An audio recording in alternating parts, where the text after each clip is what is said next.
Later today, this is interesting, the Home Secretary will, I would say, finally reveal legislation to better protect our children from sexual predators. To give you an overview of the plans, there will now be a legal requirement for anyone in regulated activity relating to children in England, so teachers, for example.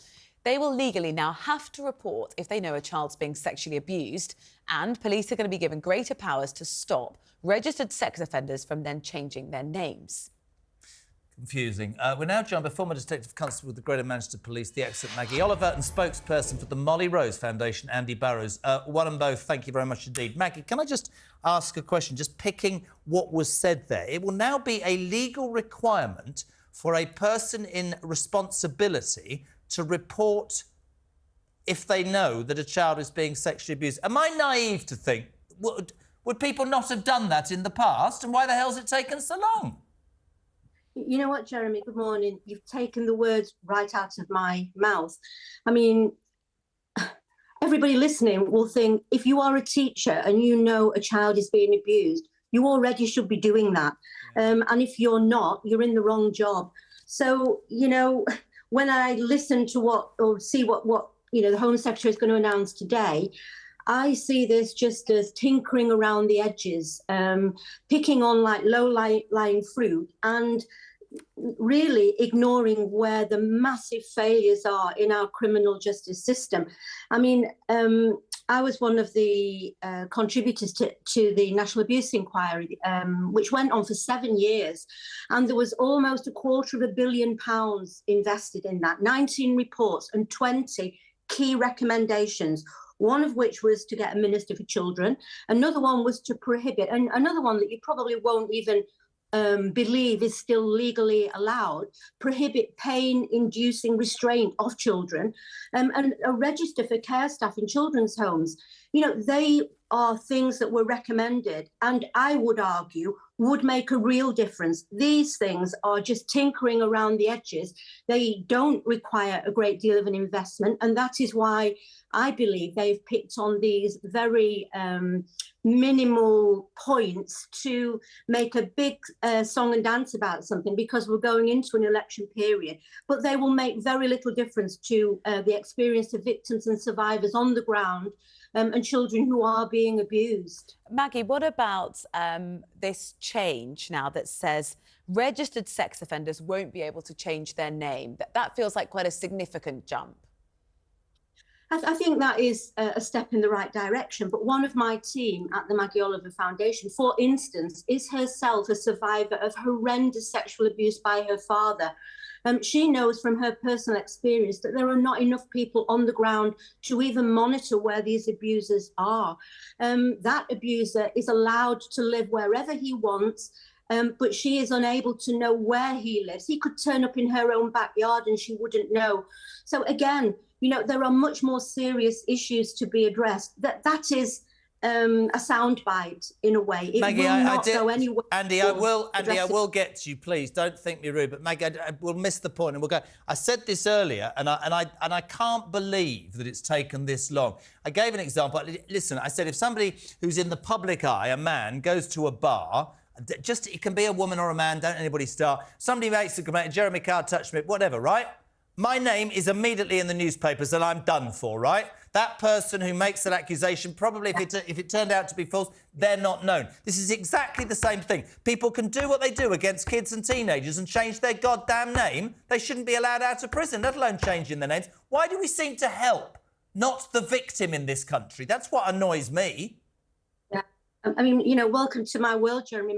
My everyday life is supporting and listening to stories of victims and survivors of sexual abuse who are being failed on a monumental scale. We have a victims code which is supposed to be adhered to, but again, it's advisory. We're dealing with a case now where we have a young girl who's been abused 292 times, recordings of all those rapes, and they have just been NFA'd, no further action by the police force after 2 years. Now, she is unable to find out why those have been NFA'd, so we have gone to the MP. The only way to challenge that, the police will not give her a reason. We're going to the MP, who will go to the Ombudsman, but they are powerless, and there is no accountability for those who fail children. And this statement, Jeremy, says that we will not allow these things to happen. They are happening every day in every town and city. And we need investment, we need training, we need accountability, we need a complaint system which is fit for purpose. And this is an electioneering soundbite. And if I had £1 for every time I've heard these same words, I would be a millionaire. It is shocking and it makes my blood boil. We know that less than 2% of even reported rape and child abuse ever reaches a court of law. We need a radical overhaul of the whole system. It is broken beyond repair. So, Maggie, we've been talking about the announcements we're going to hear a little bit later on from the Home Secretary today. Andy, thank you so much for being with us. The other large piece of legislation that has been really thorny and taking a long time to come to fruition is the online safety bill. And we've been talking a lot about this week about things like mobile phones, whether they should be used in the classroom, talking about scrutiny of big tech and what children are coming across on their phone. Are you confident, Andy, that the bill as it is actually going to do enough to protect children from coming across extremely dangerous criminal content online?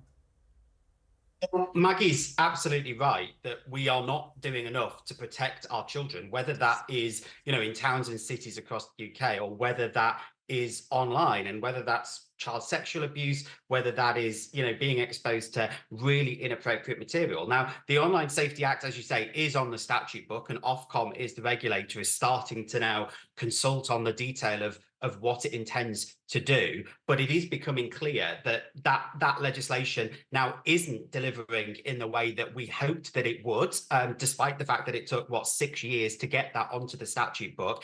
It is clear that we're going to need to see Ofcom go much more further, be much more ambitious, because the scale of the problems that we're talking about, when we're talking about child sexual abuse, when we're talking about exposure to suicide and self-harm content, we are talking about problems that are of a really colossal magnitude. We're seeing, offences at record highs year after year. So we need to see action that really is, commensurate to the scale of the threat that we're seeing, because a sticking plaster solution here will fail victims.